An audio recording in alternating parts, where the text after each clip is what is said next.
Go ahead, Wayne. Okay. Hi, everyone. Good afternoon and welcome. I'm Wayne Callan, and you're listening to Attitude Magazine's weekly ADHD Experts audio broadcast. This is another installment in our ADHD Awareness Month webinars.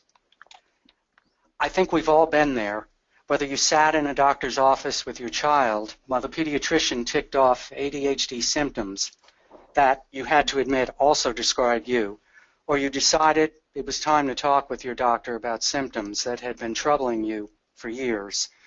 You know the relief and shock of receiving an ADHD diagnosis in your 30s, 40s, and 50s.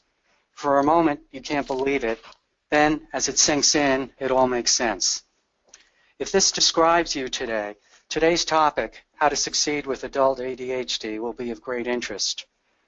We will get tips and strategies for accepting the diagnosis after the initial shock and for taking steps forward to manage emotions, symptoms, and picking up the pieces to make a successful life for yourself. Today we're very fortunate to have Michele Novotni with us.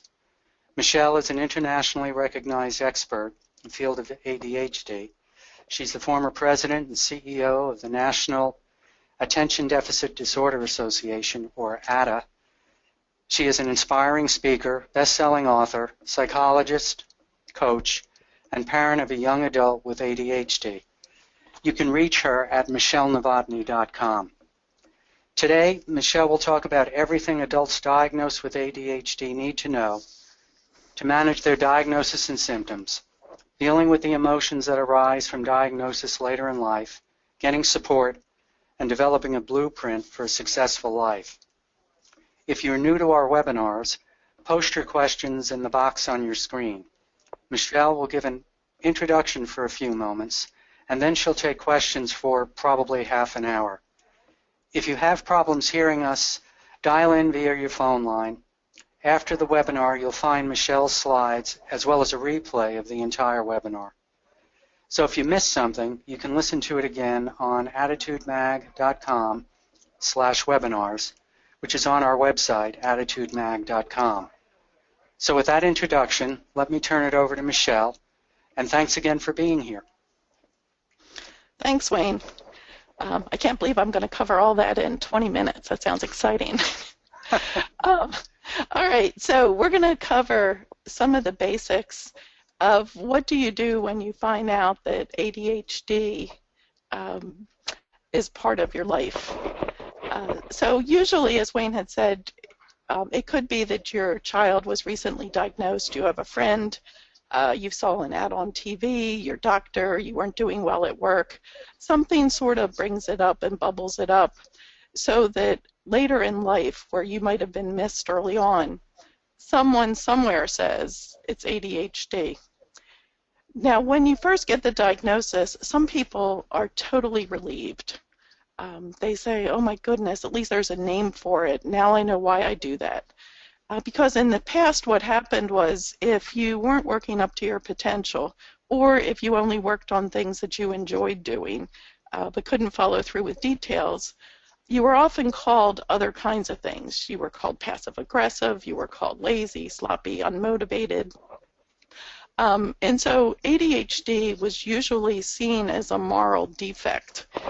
You're a bad person because you can't pay attention and do what you're supposed to do when you're supposed to do it. So once you understand that there's actually a biological brain-based basis to a lot of your behaviors, that no, you're not doing it on purpose, that opens the pathway to, so what do I do about it? I know my father got diagnosed later in life.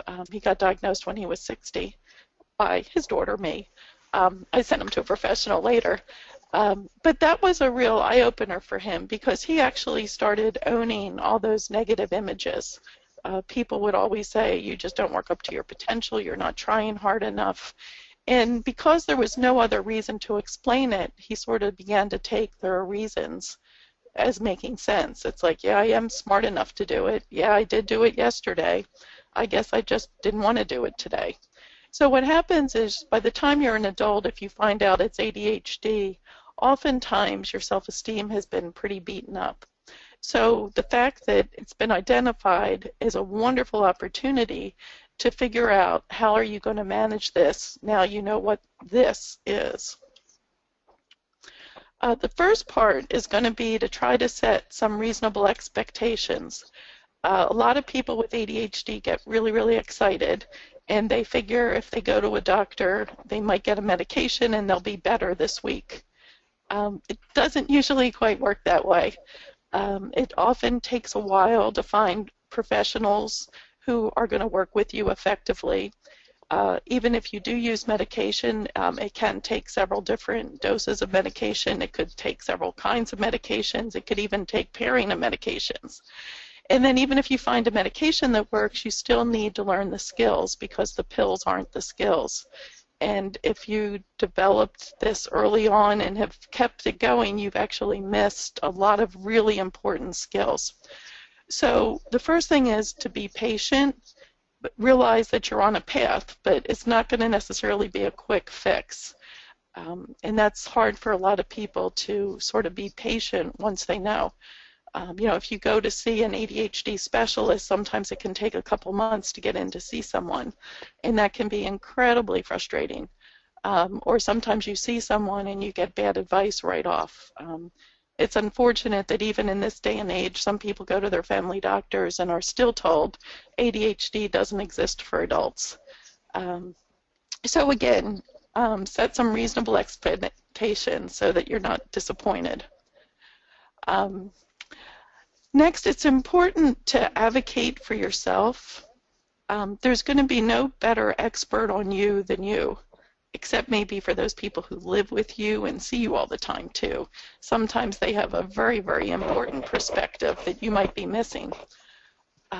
But if something isn't working for you, it's going to be important for you to stand your ground and come up with a different approach. There are literally hundreds of approaches to managing all the different challenges with ADHD, whether we're talking about struggles with organization, follow-through, procrastination, getting to work on time. Again, there's a host of possible challenges, and fortunately, there's a host of solutions. I know I have some people who are told they're supposed to file their papers in a drawer, you know, and only touch a paper once and put it in the file folder in the cabinet. Well, a lot of my clients feel like if they put a paper in a file folder in a drawer, it's gone forever. They'll never see it because they organize spatially. You know, they can tell you that that file was blue and it's about a third of the way by the pile by the left window. So again, a system of burying it in a file cabinet might not work for them, but some kind of spatial organization plan may. So again, you're going to need to really understand how your brain operates and to get some good feedback back on, is this working? And in addition, it's going to be really important to listen to the people around you. People with ADHD, unfortunately, are not always the best self-observers. Even without ADHD, we're not always reliable. So just realize if people around you who you care about are saying, you know, honey, you still jump and interrupt all the time and you talk way too loud. You know, many of the people with ADHD will say, no, I don't. I know my son has a very loud voice with his ADHD, and he doesn't think he does. And so there's an app that does noise levels. So a lot of times I would just push the button on the noise level app, and it's always in the bright, bright red category, which again gives them feedback that for a normal person listening, yes, that is really loud. So again, there's ways to get feedback back, and that's going to be really important. The next piece is if you're newly diagnosed too, to don't limit yourself to just one specialist to work with you. We have two issues here. One would be that, you know, if you see a physician, they generally tend to prescribe medications, but they might not be the best at doing behavior management or coaching strategies, which also could be really important for you. In addition to the fact that different professionals have different skill sets, it's also going to be some people you're just going to work better with than others. If somebody doesn't feel right to you, if you don't feel like they're really listening to you, if you don't feel like they're helping you, it might be time to check somebody else out.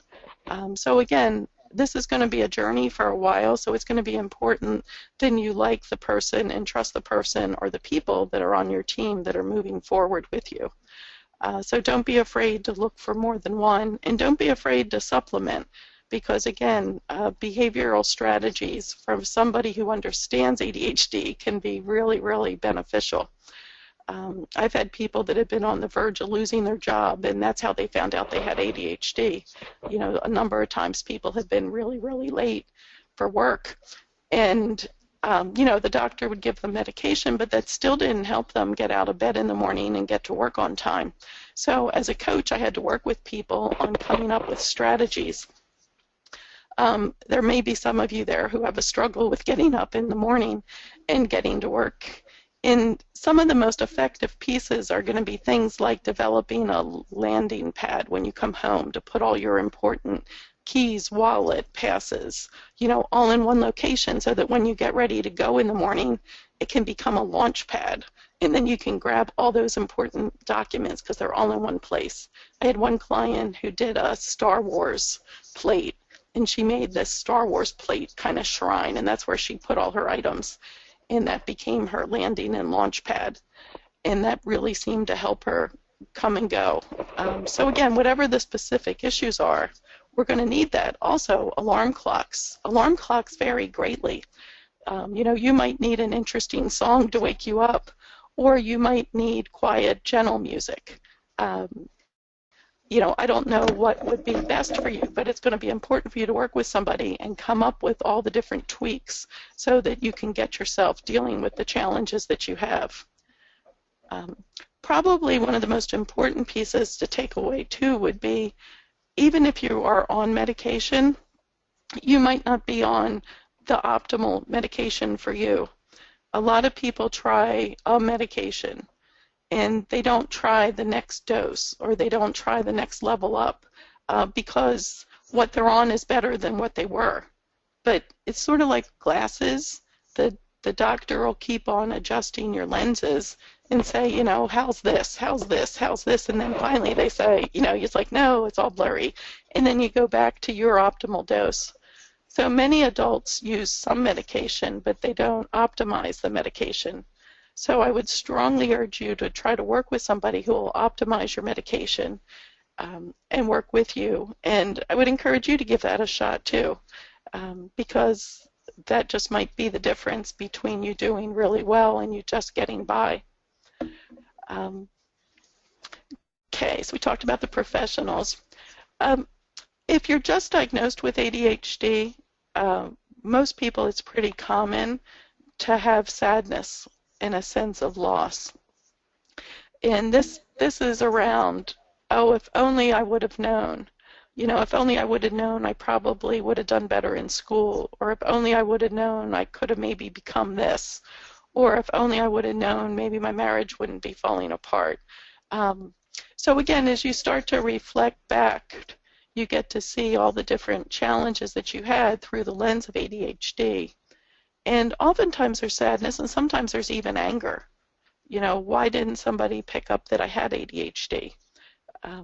If you were a hyperactive boy in school who was a behavior problem, you probably aren't on this call right now, because the hyperactive, misbehaving boys got picked up pretty easily, usually, and they were the first to be diagnosed with ADHD.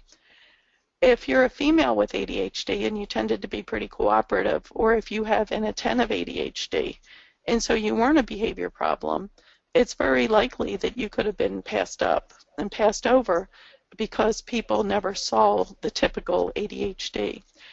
And what happens is they just kept on saying, oh, you're just not trying. Oh, I guess that's all you can do. I had a client, a high school senior, and I was asking her what she was going to do when she graduated. And I remember her saying, I'm going to probably fix hair. I'll go to beauty school. And so I said, you know, so do you like doing hair? And she said, no, but at least it's something I can do. I certainly can't do school. And talking to her, I mean, she seemed very, very sharp, very bright, very intelligent. And she definitely was not hyperactive. She was seeing me because of depression. And when I started to talk more, I heard how awful school was for her. I heard how hard she tried. I heard how it was hard for her to retain information. She would miss important details. And so in my brain, the ADHD symptoms for inattentive were just going through. And when we finally assessed her for ADHD, she definitely had ADHD, and that's why she was underperforming so awfully. So she got treated for ADHD. We developed some strategies, and she had ended up in college. And the interesting part was her mother, who was in the office with me, was hearing the signs and symptoms. And she said, you know, I think that's me too.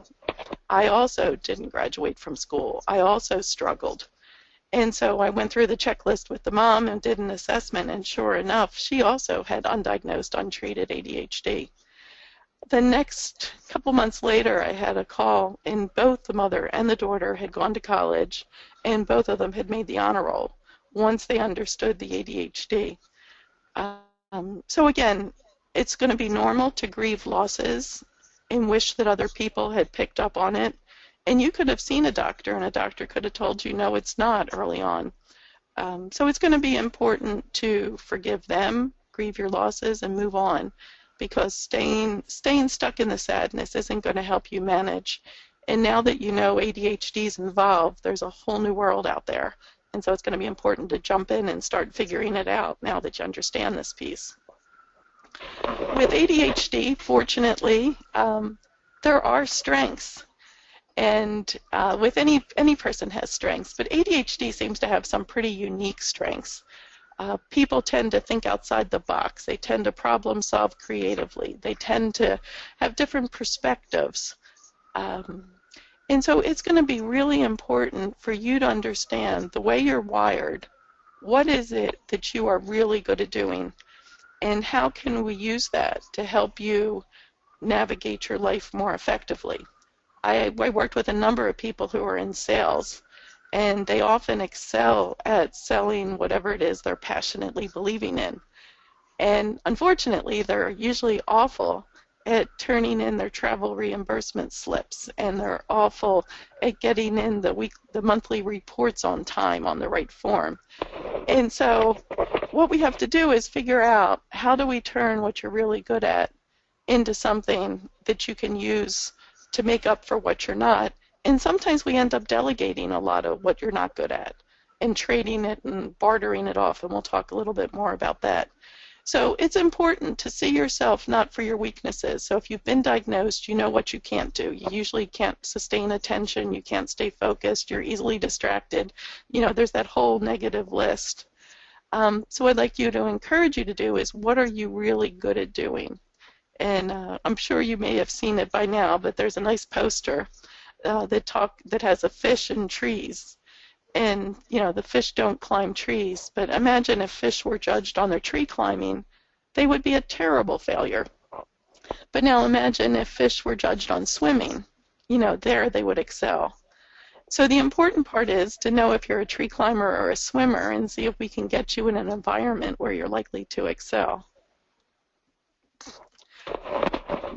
You know, and as you begin this ADHD journey, it's also going to be important for you to understand, what do you really need to shore up on, and who can help you, and what resources can you use. So for instance, if you're really struggling at work, you know, what is it that people are saying that you need to do more of or do better, and how can you get to do that? You know, and again, is this a medication issue? Is this a coaching issue? Is this a change in environment issue? So it's really important to hear, what is it that you need to adjust to be successful. I had people who have gotten fired from their job. I had one gal who was an incredible nurse, and they ended up firing her because she wasn't showing up for work on time. And in talking to her, she was actually in shock that they fired her. You know, she said, I'm one of the best floor nurses they have. And she said, and I was never more than 5 or 10 minutes late, and I always made it before the reports were done. I can't believe they fired me. This came out of the blue. But in talking to her, she had been written up several times for being late. Her supervisor had said, you're one of the best nurses we have, but you're going to need to be on time or we're not going to be able to keep you. And so she had actually not really paid attention to all the clues leading up to that point that being on time really mattered. So again, when she got another job, we had to have her learn some ways to get to work, not just on time, but 15 minutes early, so that if there was traffic ahead or if there was one of the oops moments, she had that cushion. Relationship skills. Okay, I've written a book on relationship skills. Relationships are huge. ADHD impacts relationships at the home and at work. So again, it's going to be important to know what are you good at.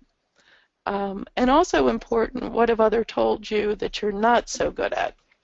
A lot of times some of the common complaints would be that people talk too much with ADHD, especially if you have the hyperactive kind. The hyperactive kind tend to talk too much, they tend to interrupt, and not really listen and pay attention to others that well. If you're the inattentive kind, you sort of miss things and are saying what a lot and trying to get caught back up, and people feel like you might not be quite as engaged. So it's going to be important to take a look at your set of skills. There's research on something called likability, and likable people have certain traits. Whoops, and wait, I'm going to cough.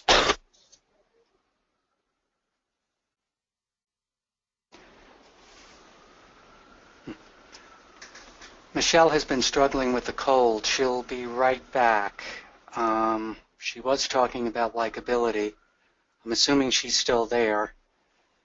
Unfortunately, I think she just sneezed and coughed, so she didn't want to pass that along to you guys. So I guess she's back now. Oh, sorry about that. That's okay. I explained to everyone that you're struggling with a cold. Okay. You're talking about likability. Okay, yeah, just trying to make sure my voice is still here. If you take a look at, I have a social skills checklist called the Novotni Social Skills Checklist, and it has 22 different factors that make people likable. And you can actually rate yourself and have other people rate you on how likable you are. You can see what you could work on that can help improve. If you go to my website, on the front page and sign up, we'll send you a copy. Sorry about that. It's okay. All right. So Wayne, in the meantime, are there any questions so far? And then I can finish up, or? Yeah, there's one. Charlie Joe asked, I was diagnosed 2 years ago. I haven't come to terms with accepting the condition. Is this normal? Could you advise me on how to move forward with this? Is there a lag time between actually getting the diagnosis and accepting it? Obviously there is, but... I guess it depends on what you've done in the meantime. If you found out you had ADHD and then didn't really do much in the interim, that could go on for quite a while. But, if you do things like read Attitude Magazine and get on the website and look at some of the articles, go to some of the conferences, go to webinars and listen, most people start to really resonate once they hear the stories of others and they go, oh yeah. And again, I think it's confusing with ADHD because we have the two different kinds. We have the hyperactive kind and we have the inattentive kind, and they look terribly different. And then in addition to that, people have co-occurring conditions, which means it might not be just ADHD. It could be ADHD and depression. It could be ADHD and anxiety. So it's not like everybody who's got ADHD looks the same. But I think if you start to hear the stories of the people and start to read and understand more, it's like everyone seems to struggle with a lot of the same executive functioning types of behavior. So, I would think that counseling would be a really good place to help sort of get your arms wrapped around ADHD, especially if it's been 2 years. And it could be that it's even the wrong diagnosis. I mean, that's a possibility too, that if it's really not feeling right, maybe the first person didn't get it right. But I would probably recommend seeing a therapist that specializes in ADHD as a starting point to find out, what are those resistances about? Are they legitimate resistances because, no, it doesn't fit? Is there fear of being labeled something? And does that need to be dealt with emotionally? But it seems like not quite grasping it 2 years later. Probably counseling would be my top recommendation for a way to start wrapping your heads around it. Right. Here's another question from a woman. I am 49 years old, and I know that I am suffering from ADHD, but I cannot get anyone to help me. In my early 40s, I went to a psychiatrist, and he prescribed Ambien and Wellbutrin, which of course did not help. Last year, I went to a psychologist, and she told me it was menopause. I know that I have ADHD, and she has several exclamation points after that. I have lost 2 jobs because of this, and I'm on the verge of a third. I am scared to death because I will soon be 50, and then what? Do you have any advice on how to find and maintain help? Okay, actually, it's a really common problem, and especially if you live in any of the rural areas. ADHD in adults is still relatively new. It used to be thought that you outgrew it, and it was a childhood disorder. Unfortunately, there's many, many people who still don't quite understand the nuances of adult ADHD. So, Wellbutrin is one of the medications that it's like a third-level medication, I think, that could be used for ADHD, but it's not a first-level med. So I don't know if she's seeing somebody who specializes in ADHD, but my first recommendation would be all therapists are not created equal, all doctors are not created equal, and they certainly don't all have the same understanding of ADHD. So get yourself hooked up with somebody who really understands adult ADHD. And some of the ways to find them would be, if you look online, there's different kind of directories in the ADHD world where not that they're saying that everybody on there is good, but at least everybody there has said they want to advertise to people with ADHD. So at least that puts them forward as somebody who could be good. I know Attitude has a website for directories. ADD.org has one. CHAD has one. CHADD.org. WebMD also has a listing where people put in their specialties. So if someone has listed, say, 20 different specialties and ADHD is one of the 20, I would run.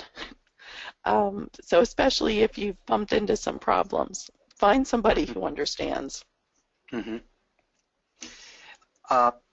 There have been several questions similar to this one. I find myself sad as I realize all of my lost opportunities because of the late diagnosis. In fact, I think I might be moderately depressed. Is this common among recently diagnosed adults? Will I grow out of this moderate depression, or should I see someone about that, as well as trying to manage my ADHD? Being depressed is very, very common with the diagnosis of ADHD.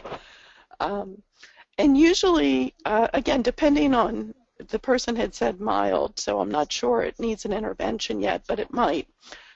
Usually, once you understand ADHD and once you understand some ways to manage it, the depression mitigates because you are finding out where you function. You are finding out where you shine. You are figuring out how to outsource some of the things that are just terrible for you to have to do. So once you start making your life fit the way your brain is wired, there's less reason to be depressed. But depression is probably the most common reaction for a lot of people once they find out it's been ADHD.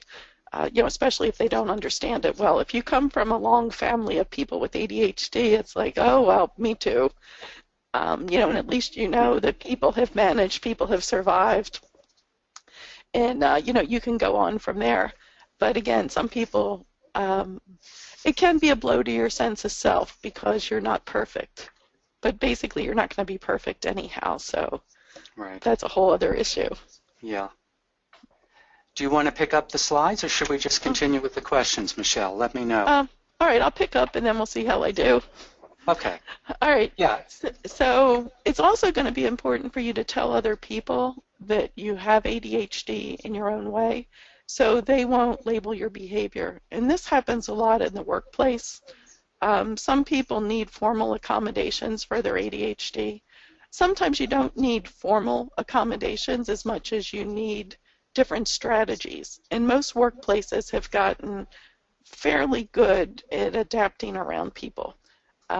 Some people don't want to say they have ADHD in their workplace, but they say, I work best if I have a headset on, or I get more done if I come in first thing in the morning before anybody else is here.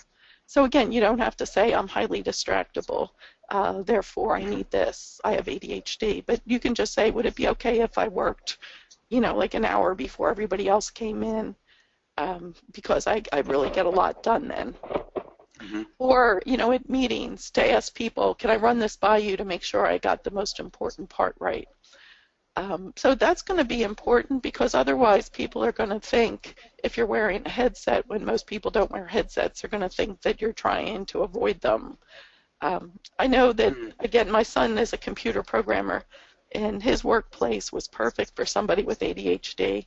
He just had to show up sometime during the day, and during the day he just had to work 8 hours somewhere during the day. So he could come and go as he pleased, he could wear whatever he wants. If he got bored with a project, he put it back up on the board and somebody else took it. And they had game rooms for them to play. So, it was the perfect ADHD world for him to navigate. But again, in the world of computer programmers, many of them have ADHD. So that's normal. But if you're in, like, say, a legal field or some other fields where it's not as normal, you have to let people know how you learn and work best. And again, that's where a coach can help you too, coming up with these formal or informal accommodations. Mm-hmm. When you talk about who's on your team, most people aren't familiar with ADHD coaches. Coaching, again, is a relatively new profession, but coaches help you actually accomplish your goals. So life coaches help you do things like figure out a system to get to work on time, figure out a system to organize your clothes. I know some people couldn't get out the door in the morning because they couldn't decide what to wear. So sometimes I've worked with clients and we've done pictures of all their outfits and put them together with their jewelry and with their shoes and, got everything all together. So that way if they wanted to get dressed, they could just look at the pictures and pick it out. I had one person who wanted to organize their closet, and the idea was like deadly to her. It's like, oh no, I could never organize my closet. It's a nightmare. And then I said, well, what would your dream closet look like? And she's like, I can't even visualize it. I said, well, if you can't visualize it, it's going to be really hard to do it. And I said, just crazy. What might it look like? And she said, it would be green. It would be lime green. And I said, okay. And she said, yeah, then I'd open my doors and it would say, hello. So she actually did. She took everything out of her closet and painted it lime green. And she was so excited about that because, again, that worked with her on the way her brain worked. And as a coach, I gave her permission to paint her closet lime green because that color just excited her. So once she had the lime green closet, then she was able to figure out that she actually did best with less things so that she didn't have to make so many decisions. So she really didn't need 15 pairs of pants, only 5 of which fit her. So again, she had a friend who was pretty ruthless with her, and body doubles is another nice coaching strategy. So somebody sat with her and said, do you want this or no, and does this fit or no, and helped her. And she was so excited when she came in with her closet. So her lime green closet actually helped her be on time. So again, painting a closet lime green is probably not something your physician would do to help you. They wouldn't tell you that. But an ADHD coach absolutely would.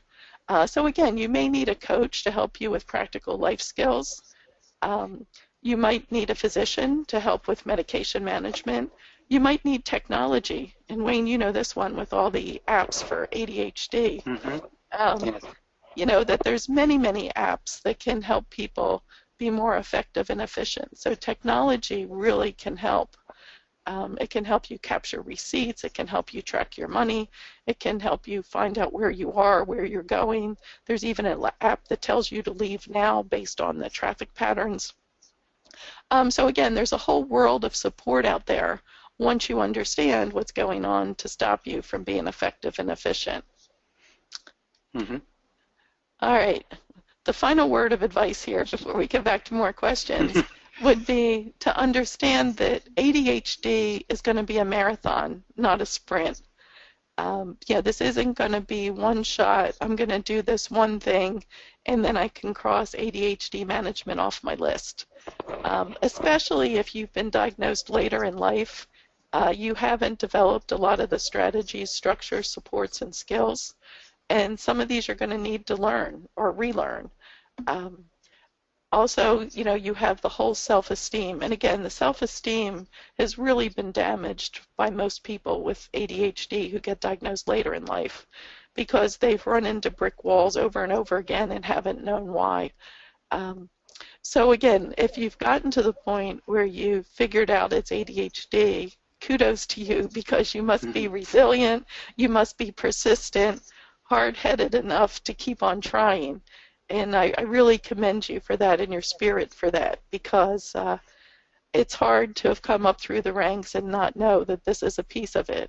So the good news is the back half is going to be much easier, because now that you know what it is, and now that we know all these effective strategies, structures, and support, the back half is going to be a whole lot easier to navigate.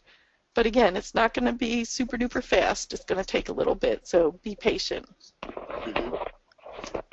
All right, so what else do we have for questions? Well, there are a lot of questions about medication. One person just made a comment that basically said, I was disappointed when I took the medication and found out that all of my problems weren't solved. That's one of them. Have you found that with clients that, they take ADHD medication and they think they're going to be in the clear? Okay, well, remember my first slides were about setting the right expectations. Right. The ADHD medication would help the brain to function more effectively if it's the right medication and if it's at the right dose. Most physicians start at the lowest possible dose of medication to make sure there aren't problems.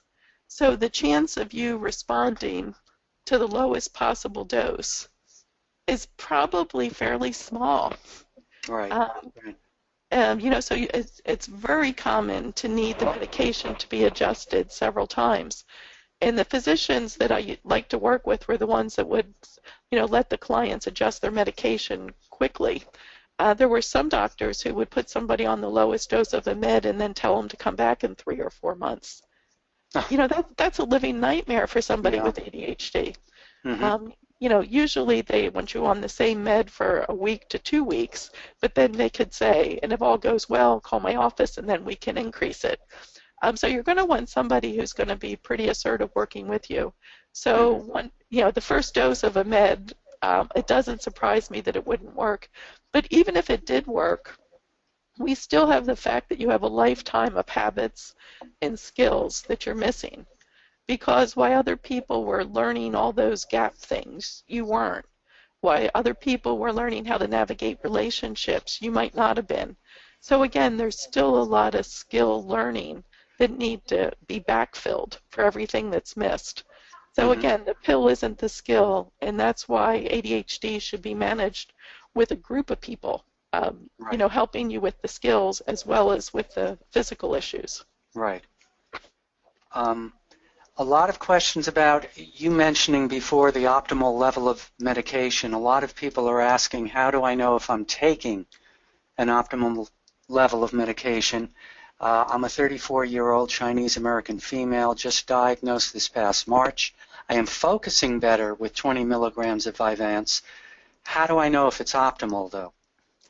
Okay, so again, I'm not a medical doctor, but I help people ask the right questions to their medical doctors. So that would be the question to go back to your physician and say, I'm doing better on 20. Um, do we know if this is my optimal dose? Or would it be possible to go up to the next dose and see if there's added benefit for me? And again, with medication, you're always doing risks and benefits, and that's why you have to talk to your physician. But 20 could be really good, but 40 could be wonderful. So it would be important to give your physician data too. A lot of people come and talk to their doctor in vague terms, but it would be, I still have a hard time keeping track of time. I still start things and don't finish. So, maybe if you went on one of the websites and grabbed an ADHD checklist and then came into your physician and said, I've improved in these areas, but I'm still struggling here. So again, if you give them some data, that tends to make it easier for them to make decisions. Because unfortunately, too, a lot of the adults with ADHD, when they see the physician, they could talk about a blue car that's outside. They can talk about all sorts of things. And then next thing you know, your time's gone, and you haven't really addressed what's important. So make sure when you talk to your physician, you have your notes already written out, what you want to say. But again, I find that if you bring checklist or specific information, and if you have somebody who lives with you, have them write a couple notes too, if that's helpful. Because again, physicians want you to be optimal, but you need to give them that information. So I think just by starting the question, is this optimal? How do we know? And would it be okay to try, the next up? So again, yeah, I think many, many people stop short of optimal treatment. Right. Yeah, there are a lot of experts who say that. I agree with you. A lot of questions about a support group in an area where the person lives. One person says, I know I need to talk with like-minded adults with an ADHD diagnosis, not a psychologist who doesn't know what it's like to have ADHD. I can't find any support groups in my neck of the woods, and her neck of the woods is Boise, Idaho. But there's a whole question of how do I find support groups? Is there long-distance phone support groups? Are there FaceTime support groups? Because we get a lot of questions here at the magazine about that. Okay, well, first of all, don't assume that if a psychologist or counselor is specializing in ADHD that they don't understand it. Many of the professionals who are drawn to the field have family members or themselves with ADHD. So, maybe they do understand it more than you think. But that might be a question to ask. But in terms of other kind of options, yes, fortunately, there are a number of online supports for different people. Physically, we have the CHAD groups, chad.org, and they physically meet in different locations. There's also a lot of meetups now. So if you go to meetup.com, there are a number of meetups for people with ADHD. I know Linda Rogley has over 500 people, I think, signed up for her meetup group in North Carolina, not all of whom show up at the same time. But again, meetup seems to be a pretty popular way for people to connect. There's what is a meetup exactly? Could you? Meetups, if you go to meetup.com, it's just people who are interested in something agree to meet up at a certain location and talk about whatever it is. So again, it's not a professionally run one usually. It's just people. You can have meetups on cooking or whatever. But if you type up ADHD, you got it. There's also online groups. I know Terry Maitland has one for women with ADHD. I think ADHD Resources has one. So if you look online for ADHD support groups, there are a number of online groups. There's a number of online conferences right now. So again, there is a whole big online world. There's online groups. I know Gina Perro did one on women who are married to guys with ADHD. So again, there's a variety of different kind of support groups by phone for people who live distant. Right. Yeah, that would be very helpful to a lot of people because they just want to talk about things and not necessarily be fixed they want to be Hmm. fixed, sort of, fixed in quotes, but you know what I mean, but also just want to talk and sort of bare their souls to each other. So support groups are important. Well, and also blogs. A Uh-huh. lot of the blogs are a nice way to sort of have a nice interaction with people who are going through similar things too. Mm-hmm. I know when my father was first diagnosed, I was running ADA at the time, and I wanted him to come to a conference. And he was funny, he'd never been to an ADD conference. He was sort of doing this alone. And Mm-hmm. I said, well, Dad, it'd be fun. There'd be a lot of people like you there. He's like, well, I can be pretty damn annoying. I don't know if I want to be with a bunch more of me. And he did go to the conference, and Wayne, it was the happiest I think I've seen my father. He's like, wow, there are others like me.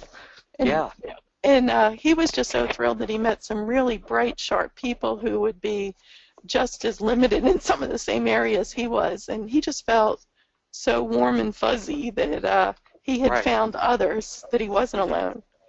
Right. And that's why some people go to conferences. Like Chad is having a conference coming up in November in New Orleans. And some people don't even go to a lot of the workshops. They just hang out and talk to all the other people that are around. And Right. they just find that to be so wonderfully healing. Mm-hmm. You had mentioned find out your strengths, try to discover your strengths. One person asked the question, what is the best way to figure out my strengths when I've been spending too much time dealing with my weaknesses for a decade or so? Is there a book I can read, or a quiz I can take, or someone I could talk with to help me figure out my strengths? Perhaps a coach, perhaps my own family, people who know me, a best friend who might be able to shed some light on this. Because I think, a lot of times people are, trying to shore up their weaknesses rather than focusing positively on strengths. Any practical blueprint for that or strategy? Yeah, actually, it would be really helpful to spend some time focusing on your strengths. And again, a lot of people are very dedicated, as this person had said, on fixing what's wrong all the time. But oftentimes we can go a lot further when we really expand what's right. Like, for instance, the one sales guy I had who could sell anything but was awful at the reports. Right. We finally decided, it just wasn't worth all the time, energy, and effort it was going to take for him to do what he was awful at. He was so darn good at what he was good at. It's like, let's just hire a college kid to fill out the forms for you, and let's just Right. take that off your plate. And so we did, and he ended up being Salesperson of the Year for an international company once he got to take all the clutter off his plate and just Right. focus on what he was really good at. Mm-hmm. There are some books. There's books like Now Find Your Strengths. There's a survey that you can get. Like if you look on Amazon, Strength Finder is another one. Several of the people here mentioned StrengthsFinder. It said it helped me Mhm. tremendously. So you're right there.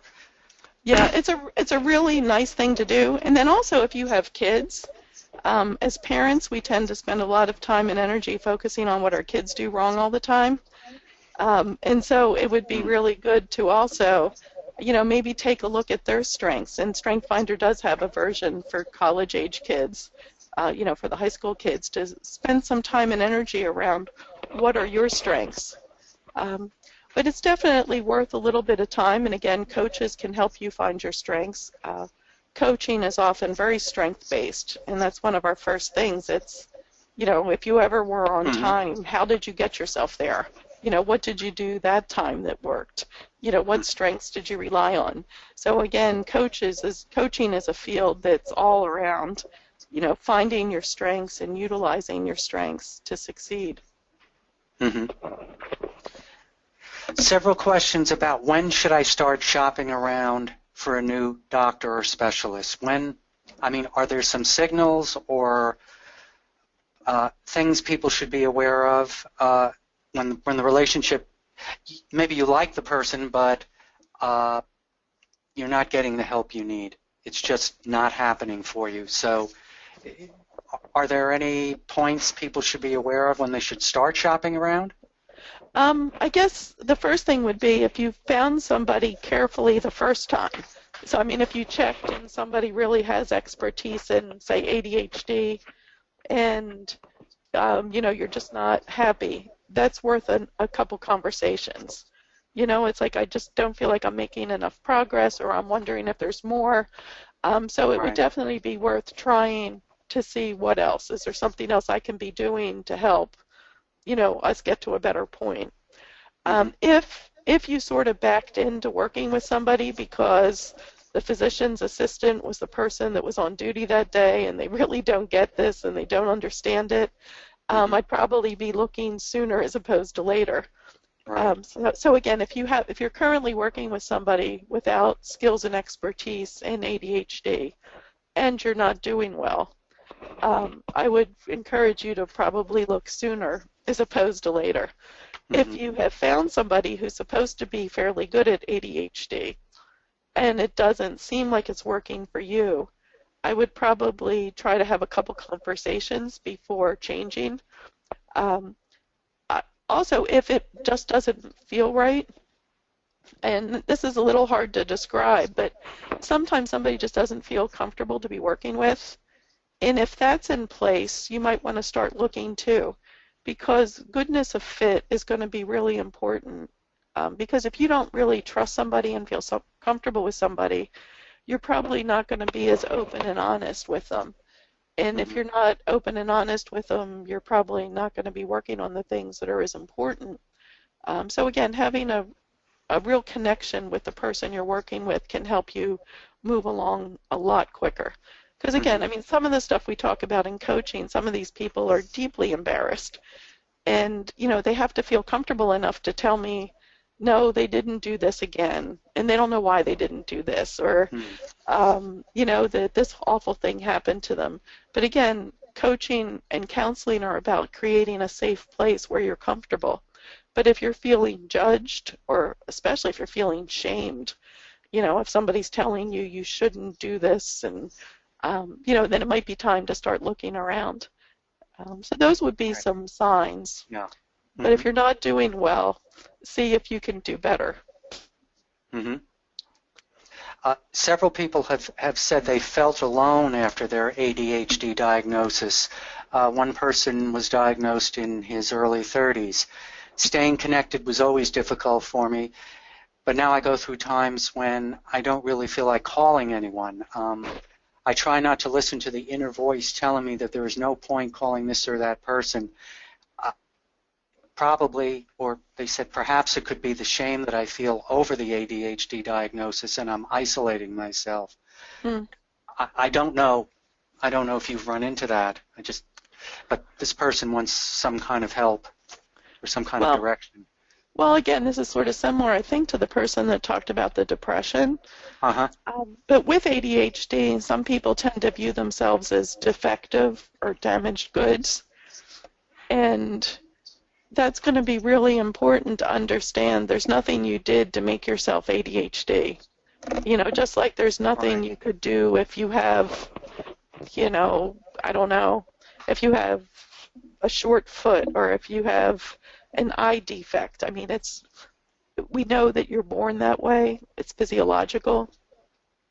Right. Um, so it's going to be important to talk with somebody who can help him through the shame and Mm-hmm. also help with the depression. Mm-hmm. And and I think getting to meet some of the other cool people with ADHD, or even if you want to go online and read some of the stories of the people with ADHD.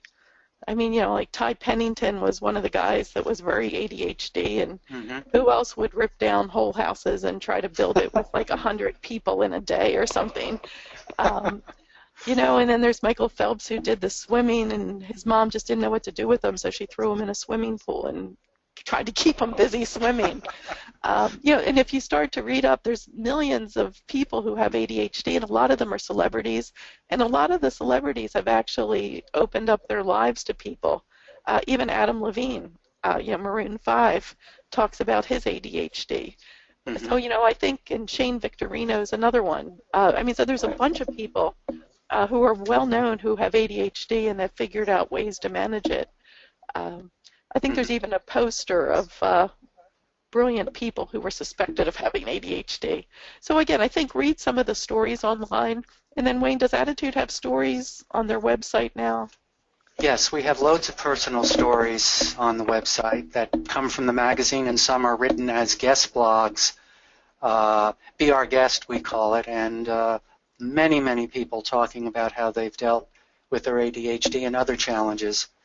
So yeah, there's some helpful stuff there.